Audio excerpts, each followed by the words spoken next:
I am 84 years old, and I want to tell you something that nobody, not your pastor, not your therapist, not your most honest friend, will ever say to you out loud. Surviving is its own kind of grief. I have buried 4 brothers, 4, Theodore, Leroy, Vernon, and Otis, all gone before they saw 60. And I am still here, sitting in this chair, in this quiet house, with nothing but the sound of a clock on the wall and the memory of voices that will never speak again. You think loneliness is what happens when nobody calls. That is not loneliness. Loneliness is when you reach for the phone to tell your brother something funny that happened, and then you remember, and you put the phone down, and the room gets smaller. I have been doing that for 23 years. And there are things about surviving the people you love that nobody prepares you for. Things I had to learn the hard way, in the dark, with no map. And I am going to tell you all of it today, because I am 84 years old, and I do not have the luxury of softening the truth any more. What you are about to hear may be the most important thing you have never been told about love, loss, and what it really means to still be alive when everyone else is gone. Stay with me, because this is not a story about dying. This is a story about what dying teaches the ones left behind, if they are willing to listen.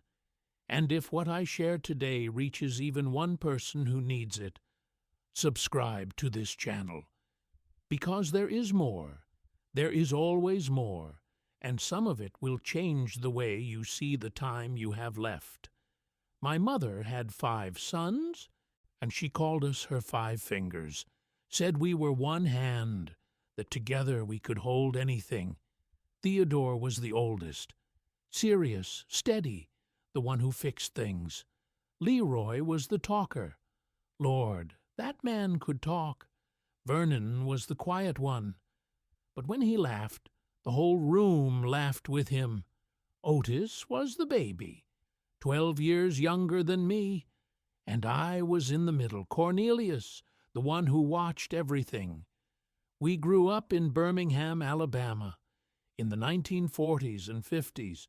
You need to understand what that means before you understand anything else I am about to say. We grew up in a world that had a sign over every door, visible or not, that told us exactly how much our lives were worth.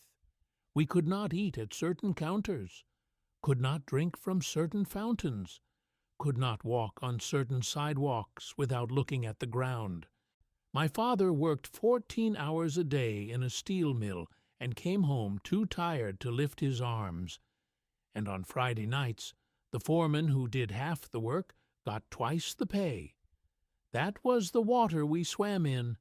That was the air we breathed. And in that world, brothers were everything. Your brothers were your army. They were the ones who walked with you, so you were never alone on a street that did not want you there. They were the ones who looked at you and saw you, fully, completely, when the rest of the world looked through you like glass. I did not understand what I had until I started losing it. Theodore went first, 1987, heart attack at 54. He had been working since he was 15 years old, never missed a day, never complained. His heart just gave out. I remember standing at his grave thinking he worked himself to death, proving he was worth something to people who never believed it in the first place. That thought has never left me. Leroy went in 1994, prostate cancer. He was 58. He did not go to the doctor until it was too late, because going to the doctor had never been safe for men like us. You went to the White Hospital, and you waited, and you waited, and by the time someone looked at you, it did not matter anymore. Leroy knew something was wrong for 2 years before he did anything about it. 2 years. I asked him once. I said, "Leroy, Why did you wait so long?" He looked at me and said, "Cornelius, I've been waiting my whole life to be taken seriously. I figured this would be no different. I could not argue with that. After Leroy, something shifted in me. I started paying attention differently, to time, to the way days move, to the way people say, 'I'll call you later,' and later never comes. I started to feel, for the first time in my life, that the ground beneath me was not solid, that the world I had built my sense of safety on was made of people, not things, and people leave, but I was not ready for what came next. Vernon died in 2001. He was 63. Stroke. He had been living in Detroit for 30 years, moved up there during the Great Migration, just like a million other black men looking for something better. I had not seen him in 4 years before he died. 4 years. We talked on the phone. We said we would visit. We said next summer, maybe Christmas, when things slowed down. Things never slowed down. And I flew to Detroit for his funeral, and I sat in that church, and I looked at my brother in that casket, and the only thing I could think was, I let 4 years go by. Not because I did not love him, because I was busy, because life had momentum, because it is easy, so dangerously easy, to believe that the people you love will always be there when you finally get around to showing up. I am telling you this so you do not make the same mistake I made.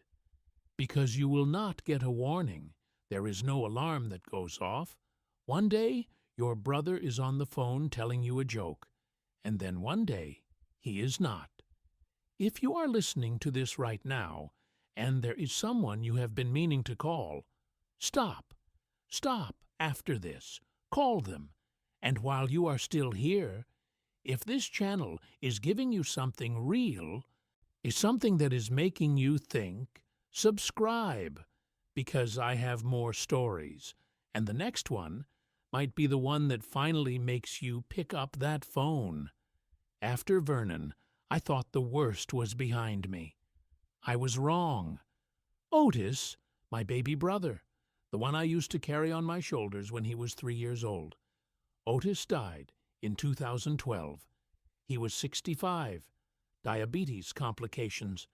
And I will tell you something about Otis that I have never told anyone.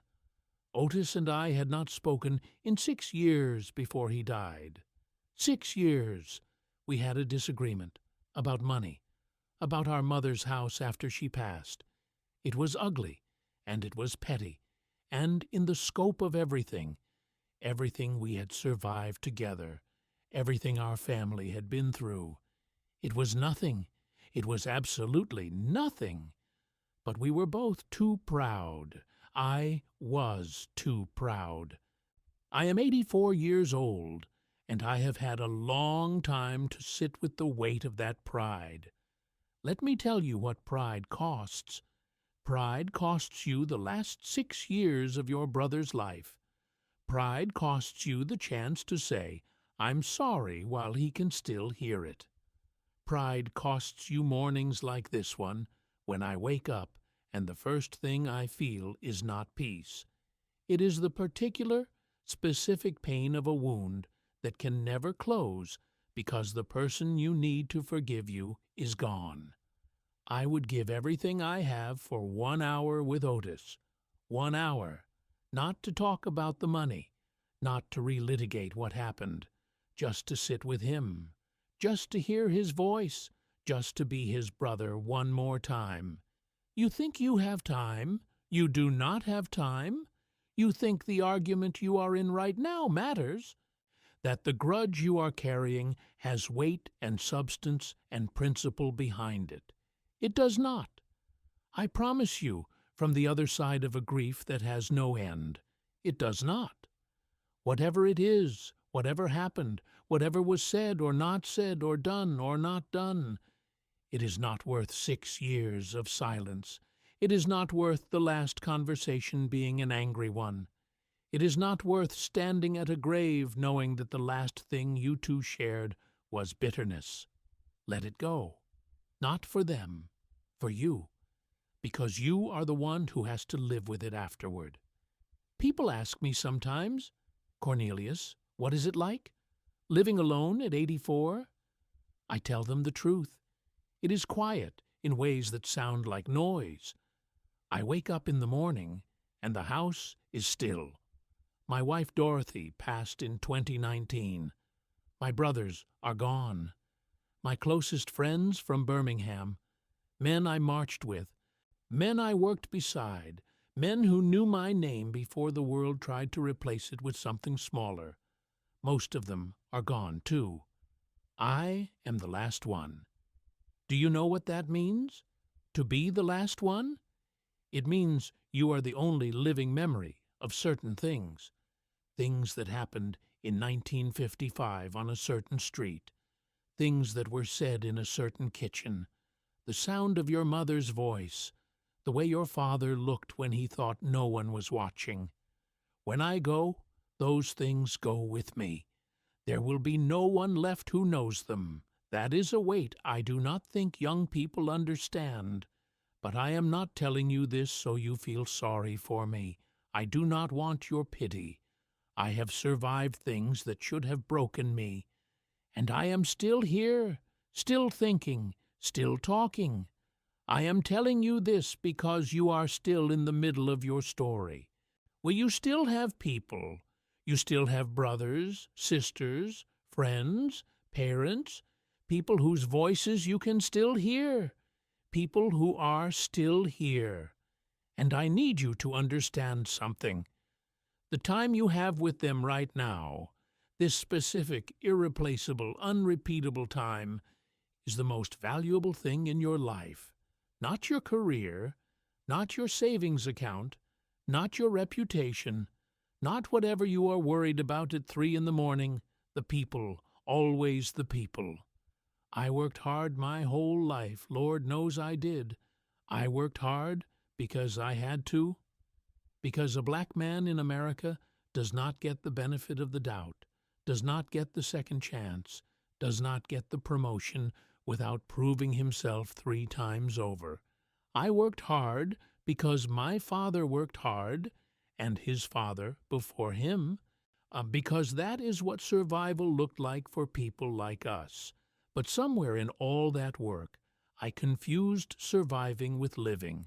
I was so focused on making it through that I forgot to be present for the moments that actually mattered. Birthday dinners I was half there for. Phone calls I cut short. Visits I kept postponing. And now I sit here in this quiet house, and I understand something I did not understand when I was your age. The work will always be there. The people will not. So what do I want you to do with this? I want you to do something today. Not tomorrow, not next week. Today. Call someone you have not called in too long, not a text, a call. Hear their voices. Let them hear yours. If there is someone you are not speaking to, think hard about why. You'll think about whether the reason you are holding on to is worth what it is costing you. Think about whether, 20 years from now, you will be able to look back and say that the silence was worth it. I already know the answer. I learned it the hard way. Forgive faster than I did. Show up more than I did. Say the words, the real ones, the uncomfortable ones, the ones that require you to put your pride down for a moment. Say them while you still can, because one day you will be 84 years old, and the house will be quiet, and you will give anything, just to hear one of those voices one more time. My name is Cornelius. I have buried 4 brothers. I am the last one standing. And the thing that keeps me going, the thing that makes me sit down and speak these words into the air, even when it hurts, is the hope that someone out there will hear this and do something different. Be different than I was. Love louder. Forgive faster, show up sooner. The clock is ticking for all of us, not just for me. Do not wait until the house is quiet to understand what the noise was worth. If this reached you, if something I said today landed somewhere real inside you, then I ask one thing: subscribe to this channel, because I have more stories, more truths, more of what I have spent 84 years learning. I will be here, telling it all, before my time runs out.